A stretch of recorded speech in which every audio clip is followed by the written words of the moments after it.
മാനവകുലത്തിന്റെ പാവങ്ങൾക്കായി ക്രൂശിൽ മരിച്ച് അടക്കപ്പെട്ട് ഉയർത്തെഴുന്നേറ്റ് ഇന്നും ജീവിച്ചിരിക്കുന്ന യേശുക്രിസ്തുവിന്റെ നാമത്തിൽ എല്ലാവർക്കും സ്നേഹവന്ദനം. എം അക്ബറിനും കൂട്ടർക്കും ശേഷം കള്ളത്തരം മാത്രം പറയാൻ വേണ്ടി നടക്കുന്ന ഒരു ടീമാണല്ലോ അടുപ്പുകൂട്ടി ചർച്ചക്കാര്, ബാസത്തിന്റെ ടീം. അവർ ഈ കഴിഞ്ഞ ദിവസത്തെ ഒരു കള്ളത്തരം കേൾക്കാൻ ഇടയായി. മഹാകള്ളത്തരം. കാരണം കള്ളത്തരത്തിനകത്തൂടെ വന്ന ഒരു പ്രവാചകനായ മുഹമ്മദിന് കള്ളത്തരത്തിലൂടെ മാത്രമേ അത് പറയാൻ പറ്റത്തുള്ളൂ. അപ്പോൾ ആ മുഹമ്മദിനെ പിൻപറ്റുന്നവര് വേറെ പിന്നെ എന്തു പറയും? അതൊരു ചോദ്യമാണല്ലോ. കാരണം ഇവര് പറഞ്ഞ നട്ടാൽ മുളയ്ക്കാത്ത കള്ളത്തരമാണ് മുസ്ലിങ്ങളായിട്ടുള്ളവർക്ക് പറയാൻ പറ്റും. അത് ഇവരുടെ ഒരു ഗതികേടാണ്. നാണം കെട്ട ടീമെന്നേ പറയാൻ പറ്റും. കാരണം ബൈബിള് മൊത്തം തിരുത്തപ്പെട്ടതാണ്. ബൈബിളിൽ പറഞ്ഞിരിക്കുന്ന യേശുക്രിസ്തുവിനെ ഈസയാക്കി മാറ്റിയെങ്കിലേ ഇവരുടെ ഈ മതം വളരത്തുള്ളൂ. പിന്നെ ആവശ്യമുള്ളപ്പോഴെല്ലാം ആവശ്യാനുസരണം ഇവർക്ക് ബൈബിളിനകത്ത വാക്യങ്ങളെല്ലാം എടുത്തിട്ട് എന്ത് സന്തോഷകരമായിട്ട് സംസാരിക്കാൻ പറ്റുമെന്നറിയാമോ? ഇങ്ങനെ രണ്ട് വള്ളത്തെ കാലി ഒട്ടി നടക്കുന്ന ഒരു ടീമാണ് ഇവര്. ഇവരെയൊക്കെ ഒന്ന് ശ്രദ്ധിച്ചോണേ. ഭയങ്കര വാചാലതയിലും ഒക്കെ പോയിട്ട് നല്ല രീതിയിൽ മറുപടി കിട്ടി വരുന്നേ.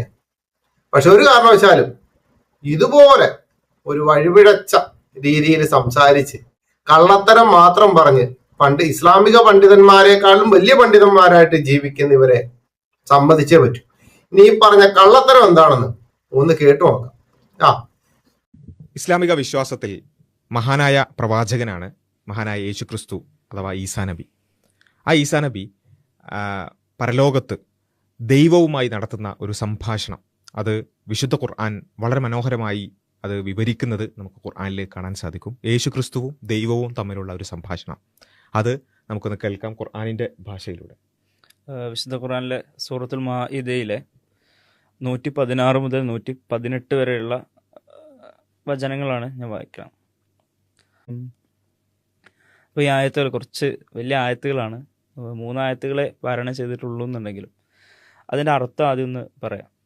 ഇത് ഖാല അല്ലാഹു യാ ഈസ ഇബ്നു മറിയം, അള്ളാഹു അതായത് ദൈവം പടച്ചവൻ മറിയമിൻ്റെ മകൻ ഈസയോട് പറയുന്ന സന്ദർഭം. അൻത ഖുൽത ലിന്നാസ്, ഈസ അതായത് യേശുവിനോട് പറയാണ്, താങ്കൾ ജനങ്ങളോട് പറഞ്ഞിട്ടുണ്ടോ ഇത്തഖിദൂനി വ ഉമ്മിയ ഇലാഹീനി മിൻ ദൂനില്ലാ, അള്ളാഹുവിന് പുറമെ എന്നെയും എൻ്റെ മാതാവിനെയും അതായത് കന്യക മറിയമിനെയും ആരാധ്യന്മാരായി ദൈവങ്ങളായി സ്വീകരിക്കണം എന്ന് താങ്കൾ പറഞ്ഞിട്ടുണ്ടോ എന്ന് അള്ളാഹു ഈസാ നബി അലൈഹി സ്വലാമിനോട് യേശുവിനോട് ചോദിക്കുന്നതാണ്. ഖാൽ, അപ്പോൾ യേശു പറയും, സുബ്ഹാനക്, അള്ളാഹു നീ എത്ര പരിശുദ്ധൻ, മാ യകൂനു ലി അൻ അഖൂല മാ ലൈസ ലി ബിഹഖ്, എനിക്ക് അർഹതയില്ലാത്ത, എനിക്കൊരു അവകാശമില്ലാത്തൊരു കാര്യം എങ്ങനെയാണ് ഞാൻ പറയുക എന്ന് യേശു പറയുന്ന. ഇൻ കുൻതു ഖുൽതുഹു ഫഖദ് അലിംത, ഞാൻ എങ്ങനെയെങ്കിലും അവരോട് പറഞ്ഞിട്ടുണ്ടായിരുന്നെങ്കിൽ, ജനങ്ങളോട് അങ്ങനെ പറഞ്ഞിട്ടുണ്ടായിരുന്നെങ്കിൽ, എന്നെയും എൻ്റെ മാതാവിനെ ആരാധ്യന്മാരാക്കണം, ദൈവങ്ങളാക്കണം എന്ന് പറഞ്ഞിട്ടുണ്ടായിരുന്നെങ്കിൽ തീർച്ചയായും നീ അത് അറിയുമായിരുന്നു പടച്ചോനെ. തഅലമു മാ ഫീ നഫ്സി, എൻ്റെ മനസ്സിലുള്ളത് നീ അറിയുന്നു. വലാ അഅലമു മാ ഫീ നഫ്സിക്, എന്നാൽ നിൻ്റെ മനസ്സിലുള്ളത് എന്താണ് എന്ന് എനിക്കറിയില്ല. നീ എല്ലാം അറിയുന്നു, പക്ഷെ എനിക്കെല്ലാം അറിയില്ല. ഇന്നക അൻത അല്ലാമുൽ ഗുയൂബ്, തീർച്ചയായും അദൃശ്യ കാര്യങ്ങളെക്കുറിച്ച് നന്നായി അറിയുന്നവൻ നീയാണ് എന്ന് ഈസാ നബി അലൈഹി പറയാണ്. പിന്നെയും തുടരാണ്. ഇവരെന്താ പറയാ? സ്വർഗത്തിൽ വെച്ച് യേശുക്രിസ്തു അഥവാ ഈസാ നബിയും അള്ളാഹുവായിട്ടുള്ള സംസാരമാണ് കേട്ടോ. സ്വർഗത്തിൽ വെച്ചേ ഇവര് തമ്മിൽ സംസാരിച്ചതാണെന്ന്. ഇസ്ലാമിക പണ്ഡിതന്മാരെക്കാട്ടിലും ഈ 2026 അള്ളാഹു ഇവരുടെ മേൽ കൊടുത്തിരിക്കുന്ന മുഹമ്മദിന് കൊടുത്തതിനെ പോലെ അതിനേക്കാളിലും പവർ കൂടി എന്തോ ആത്മാവ് കൊടുത്തിട്ടുണ്ടെന്ന് തോന്നുന്നു കേട്ടോ. ഇസ്ലാമിക പണ്ഡിതന്മാര് അമാനു മൗലവി അല്ലെങ്കിൽ ഇമാൻ റാസിയെ പോലുള്ള പണ്ഡിതന്മാരെ കവച്ചു വെക്കുന്ന അള്ളാഹുവിന്റെ പ്രബോധനം ഈ രണ്ടാം ടീമിന്റെ ഉള്ളിലേക്ക് ചെന്നിരിക്കുകയാണ്. സുഹൃത്തുക്കളെ, ചെന്നിരിക്കുകയാണ്. അള്ളാഹിന്റെ പുള്ളേ എന്ന് പറഞ്ഞ് കരയേണ്ടി വരും. എന്തൊക്കെയുള്ള ആയത്തൊന്ന് നോക്കാം എന്താണ് പറഞ്ഞെന്നുള്ളത്. അള്ളാഹു ചോദിക്കുന്ന ഒരു സന്ദർഭം വരും, മറിയമിന്റെ പുത്രൻ ഈസ അള്ളാഹുവിനെ വിട്ട് എന്നെയും എൻ്റെ മാതാവിനെയും ദൈവങ്ങളാക്കുക എന്ന് നീയാണോ ഈ ജനത്തെ ഉപദേശിച്ചത്? അദ്ദേഹം പറയും, നീ എത്ര പരിശുദ്ധൻ, എനിക്ക് യാതൊരു അവകാശവും ഇല്ലാത്തത് പറയാൻ എനിക്കെന്ത്? ഞാൻ അങ്ങനെ പറഞ്ഞിട്ടുണ്ടെങ്കിൽ തീർച്ചയായും നീ അതറിയുമല്ലോ. എന്റെ ഹൃദയത്തിലുള്ളത് നീ അറിയുന്നു, നിന്നിലുള്ളത് ഞാൻ അറിയുകയില്ല. ദൃശ്യാതീത കാര്യങ്ങളെല്ലാം അറിയുന്നവൻ തീർച്ചയായും നീയാണല്ലോ. 5:116. എന്റെ പൊന്നു സുഹൃത്തുക്കളെ, വിശുദ്ധ വേദപുസ്തകത്തിൽ വിശ്വസിക്കുന്ന ക്രിസ്ത്യാനികളായ, സത്യക്രിസ്ത്യാനികളായ ഞങ്ങൾക്കെവിടെ പിതാവ്, പുത്രൻ, വിശുദ്ധ മറിയ ഇങ്ങനെ ഒരു ദൈവങ്ങളെ ഞങ്ങൾക്കറിയാം. ഞങ്ങൾ വിശ്വസിക്കുന്നത് പിതാവ്, പുത്രൻ, പരിശുദ്ധാത്മാവ് എന്ന ത്രിയേക ദൈവം, ആ ദൈവത്തിലാണ്. അപ്പോൾ ഇങ്ങനെ ഒരു സംഭവത്തെ കിട്ടിയത് എവിടുന്നാണെന്ന് ഒരു പിടുത്തമില്ല. എന്താ, കാരണം അള്ളാഹു ഇനി ഓർമ്മക്കുറവൊക്കെ ഉണ്ടെന്ന് ഖുറാന്റെ അകത്ത് പറയുന്നുണ്ട്. അള്ളാഹു ഉദ്ദേശിച്ചെങ്കിലും ഓർമ്മിക്കത്തുള്ളൂ എന്നൊക്കെ പറയുന്നുണ്ട്. ചിലപ്പോൾ അങ്ങനെ വല്ലതും സംഭവിച്ചതായിരിക്കാം. എന്തെക്കാളും ഇങ്ങനെയുള്ളൊരു ആയത്തും എടുത്തുകൊണ്ട് ഈ പറയുന്ന ഈ അടുപ്പുകൂട്ടി ടീമുകള് വന്നിട്ട് പറയാണ് യേശുക്രിസ്തു അഥവാ ഈസാ നബി അള്ളാഹുവായിട്ട് സംസാരിച്ച് സ്വർഗത്തിൽ സംസാരിക്കുന്ന കാര്യമാണ്. ഇസ്ലാമിക പണ്ഡിതന്മാരെക്കാൾ കൂടുതൽ കവിഞ്ഞ ബുദ്ധിയുള്ളവരാണേ. ഇനി നമുക്ക് ഇമാം റാസിയുടെ തഫ്സീർ ഒന്ന് നോക്കാം. ഇതിൻ്റെ അകത്ത് എന്താ പറഞ്ഞിരിക്കുന്നതെന്ന് കേട്ടോ. അള്ളാഹു ചോദിക്കും, മറിയമിന്റെ പുത്രൻ ഈസ, നിനക്കും നിന്റെ മാതാവിനും ഞാൻ ചെയ്തെന്ന അനുഗ്രഹം സ്മരിക്കുക എന്ന സൂക്തവുമായാണ് ഇതിന് ബന്ധം. അതനുസരിച്ച് അന്ത്യദിനത്തിൽ ഈസയോട് അള്ളാഹു പറയുന്ന വാക്ക് തന്നെയാണിതും. എന്നാൽ അദ്ദേഹത്തെ അള്ളാഹുവിങ്കിലേക്ക് ഉയർത്തപ്പെട്ട അവസരത്തിൽ പറഞ്ഞതാണിതെന്നും അഭിപ്രായമുണ്ട്. ആദ്യത്തെ അഭിപ്രായമാണ് ശരി. അടുപ്പുകൂട്ടികളെ, ഇസ്ലാമിക പണ്ഡിതന്മാരെക്കാളും ബുദ്ധിയുള്ളവന്മാരെ, ഓയ് ഇവിടെ ഇവിടെ ഇവിടെ എന്തൊട്ട് കോലമാണ് ഇതൊക്കെ. ഇമാം റാസിയെ, അന്നെക്കാളിലും ഒക്കെ മുമ്പേ ഉള്ള റാസി, ആ ഇക്കയാണ് പറഞ്ഞിരിക്കുന്നത്. എന്ത് ആദ്യത്തെ അഭിപ്രായമാണ് ശരി. നേതാ അന്ത്യദിനത്തിൽ ഈസയോട് അള്ളാഹു പറഞ്ഞ വാക്ക് തന്നെയാണ് ഇതെന്ന്. എന്നാൽ അദ്ദേഹത്തെ അള്ളാഹുവിലേക്ക് ഈ രണ്ട് അഭിപ്രായം ഉണ്ടെങ്കിലും ആദ്യത്തെ അഭിപ്രായമാണ് ശരി. അള്ളാഹ്ക്കറിയാം പള്ളിയിലെ കാര്യം. എന്നിട്ട് ഈ തരികിടയുമായിട്ട് വന്നിരുന്ന് ഇങ്ങനെ സംസാരിക്കും. നിനക്കൊന്നും ഉടുപ്പില്ലേ, നാണമില്ലേ? ഒന്നുമില്ല, വല്ല പഠിത്തമൊക്കെ ഉള്ള യോഗ്യതയുള്ളവരല്ലേ. ഇങ്ങനെ യോഗ്യത ഇല്ലാത്ത പരിപാടി, കഴിവുകെട്ട പരിപാടി കാണിച്ചുകൊണ്ട് നടക്കല്ലേ. ഞാനിതിന് മറുപടി വരാൻ പറ്റില്ല. പക്ഷെ യേശുക്രിസ്തു ഈസ എന്ന് പറഞ്ഞത് കൊണ്ടാണ് കേട്ടോ. ഞങ്ങളുടെ രക്ഷകനായ യേശുക്രിസ്തുവിനെ കള്ളത്തരത്തിന് കൂട്ടുന്ന ഈസയാക്കി മാറ്റിയ നിങ്ങളെപ്പോലുള്ളവരെ നമ്മളിങ്ങനെ പറഞ്ഞില്ല, എങ്ങനെ ശരിയാവും? ഇനി കേരളത്തിലെ ഏറ്റവും അറിയപ്പെടുന്ന ഒരാളാണല്ലോ മുഹമ്മദ് അമാനി മൗലവി എന്ന് പറയുന്നത്. അദ്ദേഹത്തിന്റെ തഫ്സീറിൽ ഈ ആയത്തുമായിട്ട് ബന്ധപ്പെട്ട് എന്താണെന്ന് ഒന്ന് നോക്കാം.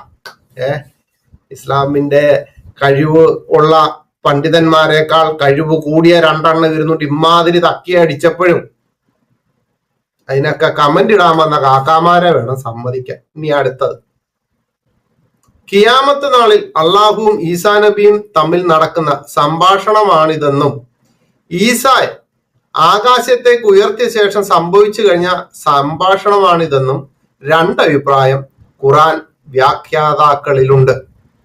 ഇതനുസരിച്ചാണ് കാല എന്ന ഭൂതകാല ക്രിയയ്ക്ക് ഭൂതകാലത്തെ കുറിക്കുന്ന രൂപത്തിലും ഭാവി കാലത്തെ കുറിക്കുന്ന രൂപത്തിലും അർത്ഥം വരാമെന്ന് പരിഭാഷയിൽ നാം സൂചിപ്പിച്ചത്. ഒന്നാമത്തേത് ഭൂരിപക്ഷ അഭിപ്രായം. ആ അഭിപ്രായത്തെയാണ് ഇബ്നു കത്തീർ ബലപ്പെടുത്തിയിരിക്കുന്നത്. ഇബ്നു ജരീർ രണ്ടാമത്തെ അഭിപ്രായവും ശരിവെച്ച് കാണുന്നു. വാസ്തവം അള്ളാഹുവിനറിയാം.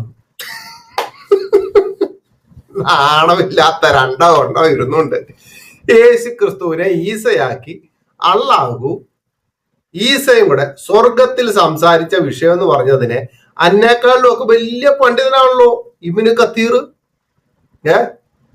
ഇബ്നു കത്തീർ ബലപ്പെടുത്തിയിരിക്കുകയാണ്. ഭൂരിപക്ഷ അഭിപ്രായോടാ ഒന്നാമത്തേതാണ്. നിങ്ങൾക്ക് ഈ ഭൂരിപക്ഷ അഭിപ്രായത്തിന്റെ കളിയുണ്ടല്ലോ. അമാനു മൗലവി പറയാം അള്ളാഹുവിന് അറിയാതെ, അള്ളാഹുവിന് മാത്രം അറിയാവുന്ന ഈ വിഷയത്തെ കൊണ്ടുവന്നിട്ട് നിങ്ങൾ രണ്ട് പണ്ഡിതന്മാർ ഇമാതിരി കള്ളത്തരം പറഞ്ഞു വരാൻ നാണമില്ല നിനക്കൊന്നും. എന്തിനാ അതും ഏത് സമയത്ത് ഈ 30 ദിവസത്തെ നോമ്പ് കഴിഞ്ഞപ്പോ തന്നെ ഈ മഹാകള്ളത്തരവായിട്ട് ഇങ്ങനെ ഫേസ്ബുക്കിൽ കൊണ്ടുപോയിടേണ്ട കാര്യം ഉണ്ടായിരുന്നു. ഇത് ഫസ്റ്റ് ആണ്. ഇനി ഞാൻ തരാം. ഇനി ദൈവം അനുവദിച്ചാൽ അടുത്ത എപ്പിസോഡുകളിൽ ബാക്കി ആയത്തിനുള്ളത് ഞാൻ തരാം. ഇനി ഇങ്ങനെ അറിവുള്ള ഇസ്ലാമിക പണ്ഡിതന്മാർക്ക് ഒരു അറിവില്ലാത്ത കാര്യമാണ് ഈ 2 ജിഹാദികൾ ഇരുന്നുകൊണ്ട് പറയുന്നത്. കാരണം ഇവർക്കൊരു നാണവും മാനവും ഇല്ലാത്ത തന്നെയാണ് കാരണം. ഇവര് പറയുന്നത് ഈസ അള്ളാഹുവിന്റെ അടുത്ത് ഒന്നാണ്. എന്നാൽ ഇവർക്ക് ആവശ്യമുള്ളപ്പോൾ കൂടെ കൂട്ടുകയും പിന്നീട് പിഴച്ചവരെന്ന് വിളിക്കുകയും ചെയ്യുന്ന കാദിയാനികളുണ്ട്. ഇവര് തമ്മിൽ ഭയങ്കര ഈസയുടെ കാര്യത്തിൽ ഭയങ്കര പ്രശ്നമാണ്. കാദിയാനികൾ പറയുന്നത് ഈസ എന്നിട്ട് നേരെ അങ്ങ് പോയെന്നാണ്. ഇവര് പറയും ഇല്ല, അള്ളാഹു നേരെ ഇവിടുന്ന് പൊക്കിക്കൊണ്ട് പോയെന്നാണ്. ഇതിന്റെ ബൈബിളുമായിട്ട് ഒരു ബന്ധം നോക്കിയ എഫേസ്യ ലേഖനം 6:11 പറയുന്നത് പിശാചിന്റെ തന്ത്രങ്ങളോട് എതിർത്ത് നിൽപ്പാൻ കഴിയേണ്ടതിന് ദൈവത്തിന്റെ സർവായുധ വർഗം ധരിച്ചുകൊള്ളാണ്. കാരണം പിശാച് തന്ത്രശാലിയാണ്. അവൻ ഈ പിശാച് എന്ന് പറയുന്നവൻ, മുതുപിശാച് എന്ന് പറയുന്നയാള്, നമ്മുടെ വർഗീസം സാമൂൽ ഭാഷ പറയുന്നല്ലോ മുതുപിശാച് എന്ന്. ഈ പിശാച് സത്യവിശ്വാസികളെ തെറ്റിക്കാൻ വേണ്ടി പല തന്ത്രങ്ങളുമായിട്ട് വരും.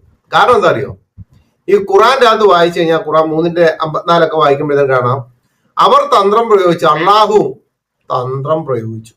അള്ളാഹു നന്നായി തന്ത്രം പ്രയോഗിക്കുന്നവരാണ്. കാരണം തന്ത്രം പ്രയോഗിക്കുന്നവർ മെച്ചപ്പെട്ടവനാണ്. അപ്പൊ ഇങ്ങനെ ഖുറാൻ പറയുന്ന ഈ തന്ത്രം നന്നായി പ്രയോഗിക്കുന്ന അള്ളാഹു ഈസയും തന്ത്രശാലിയാണ്. കാരണം അള്ളാഹു ഈസയും തന്ത്രശാലിയാണ് എന്ന് പറയുന്നതിന്റെ പ്രധാന കാരണം ഞാൻ ഒരു ഹദീസ് വായിക്കാം. അബൂ ഹുറൈറയിൽ നിന്ന് നിവേദനം, നബി പറഞ്ഞു, ഒരാൾ മോഷ്ടിക്കുന്നത് കണ്ട് ഈസാ ബിൻ മറിയം ചോദിച്ചു, നീ മോഷ്ടിച്ചോ? അവൻ പറഞ്ഞു, ഇല്ല, അവനല്ലാതെ മറ്റൊരു ദൈവവും ഇല്ല. ഈസ പറഞ്ഞു, ഞാൻ അള്ളാഹുവിൽ വിശ്വസിക്കുന്നു, എന്റെ കണ്ണുകൾ കാണുന്നത് ഞാൻ വിശ്വസിക്കുന്നില്ല. ഇങ്ങനെ തന്ത്രം പ്രയോഗിച്ച ഈസ എന്ന കള്ളനുമായോ അള്ളാഹുവുമായോ ഞങ്ങൾക്കൊരു ബന്ധവുമില്ല. കാരണം അള്ളാഹു തന്ത്രം പ്രയോഗിക്കുന്നു. അള്ളാഹു പറഞ്ഞു വിട്ടിട്ടുള്ള എല്ലാ പ്രവാചകന്മാരും ഖുറാന്റെ അകത്തുള്ളവര് തന്ത്രം പ്രയോഗിക്കുന്നവരായിരിക്കാം. ഈസയുടെ കാര്യത്തിൽ എന്തൊക്കെയാണ് ബോധ്യമായേ? അപ്പൊ ഇങ്ങനെ ഒരു ബന്ധവുമില്ല. ഈസ തന്നെയാണ് യേശു എന്നോ അള്ളാഹു ആണ് യഹോവയെന്നോ ഒരു സത്യ ക്രിസ്ത്യാനിയും പറയില്ല. ഇത്തരം പിഴച്ച വാദങ്ങളുമായിട്ട് ഈ വഴിക്ക് ഇനിയും വരരുത് കേട്ടോ ജിഹാദികളെ. മനസ്സിലായോ? അപ്പൊ ഇനി ഇത് കഴിഞ്ഞുള്ള കാര്യങ്ങൾക്ക് ദൈവം അനുവദിച്ചു കഴിഞ്ഞാൽ ഇൻഷാ മസിക ഞാൻ മറുപടി തരാം കേട്ടോ. അതുകൊണ്ട് അടുപ്പ് കൂട്ടി ടീമുകളോട് പറയാണ്, ഈ അടുപ്പ് എത്ര കൂട്ടിയെന്ന് പറഞ്ഞാലും സത്യവിശ്വാസികളുടെ കണ്ണിലേക്ക് നിങ്ങൾക്ക് ഇനി ഇരുട്ട് കയറ്റാൻ പറ്റുകയില്ല. മനസ്സിലായോ? അതുകൊണ്ട് എന്നെ കേട്ടവരോട് പറയാണ്, ഇത്തരം അടുപ്പ് കൂട്ടികൾ വരും, വന്നിട്ട് യേശുക്രിസ്തുവിനെ അങ്ങ് ഈസയാക്കി മാറ്റും. ഇതുപോലെ വിശുദ്ധ വേദോസത്തിൽ പറഞ്ഞിരിക്കുന്ന അവന്റെ വായിൽ വഞ്ചനയില്ലായിരുന്നു എന്ന് കേട്ടോ. അവനിൽ പാപമില്ലായിരുന്നു, അവന്റെ വായിൽ വഞ്ചനയില്ലായിരുന്നു. അങ്ങനെ വഞ്ചിച്ച് വഞ്ചനയിലൂടെ ഒരു മനുഷ്യനെ നേടാൻ വേണ്ടിയല്ല ഞാൻ വിശ്വസിക്കുന്ന എന്റെ കർത്താവായ യേശുക്രിസ്തു വേഷത്തിൽ മനുഷ്യനായി ഭൂമിയിലേക്ക് വന്നത്. ഞാൻ തന്നെ വഴിയും സത്യവും ജീവനും എന്ന് വ്യക്തമായിട്ട് പറഞ്ഞിരിക്കുകയാണ്. യഥാർത്ഥ വഴി ക്രിസ്തുവിലൂടെ, യഥാർത്ഥ ജീവൻ ക്രിസ്തുവിലൂടെ. മനസ്സിലായോ? അത് മനസ്സിലാക്കിയ ഞങ്ങളെപ്പോലുള്ളവരടുത്ത് വന്നിട്ട് ഇത്തരം ഉടായിപ്പ് കള്ളത്തരമായിട്ട് വരരുത്. പിന്നെ യേശു ഈസ ഒന്നാണെന്നും അള്ളാഹു യഹോവ ഒന്നാണെന്നൊക്കെ പറഞ്ഞു നടക്കുന്ന കുറെ എണ്ണം ഞങ്ങളുടെ കൂട്ടത്തിലുണ്ട്. പേരിന് ക്രിസ്ത്യാനി, നാമധേയ ക്രിസ്ത്യാനി എന്നൊക്കെ പറയും ഞങ്ങളെ. അങ്ങനെ കുറെ എണ്ണം ഉണ്ട്. ഞങ്ങൾ അതിനോട് യോജിക്കുന്നില്ല.